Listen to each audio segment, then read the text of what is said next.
சொல்லு. ரெஸ்டாரண்ட்ல நான் உன்கிட்ட வந்து பேசினப்போ ஒரு ஹலோ சொன்னா குறைஞ்சா போயிடுவேன். நான் ஹலோ சொன்னா உன் கல்யாணம் நின்றோம். ஹலோ சொன்னா என் கல்யாணம் எப்படி நிக்கும்? ஆமா, நான் ஹலோ சொல்லுவேன். அப்புறம் நீ நல்லா இருக்கியான்னு கேட்ப.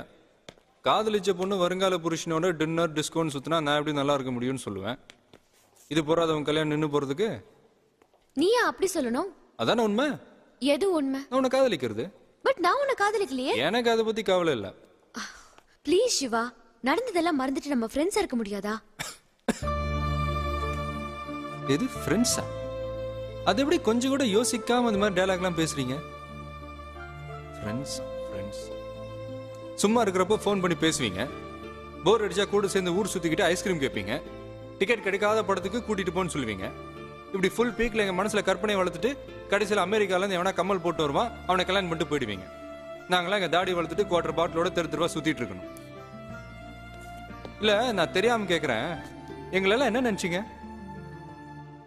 நல்ல வேலை ஃப்ரெண்ட்ஸா இருப்போம்னு நிறுத்திக்கிட்டேன். அண்ணன் தங்கச்சியா இருப்போம்னு சொல்லாம முட்டிய. Shiva please try to understand me. இதை பாரு சந்தியா, எனக்கு உன்ன மாதிரி டஸ்ஸு புஸ்ஸுன்னு இங்கிலீஷ்ல எல்லாம் பேச வராது. அழகான தமிழ்ல தெளிவா சொல்றேன், கேட்டுக்க. நட்புங்கிறது லைப்ரரியில கிடைக்கிற புக்கு மாதிரி. அதை யார் வேணாலும் படிக்கலாம்.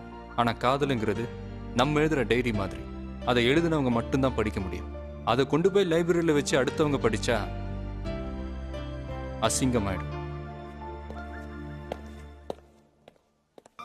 சிவா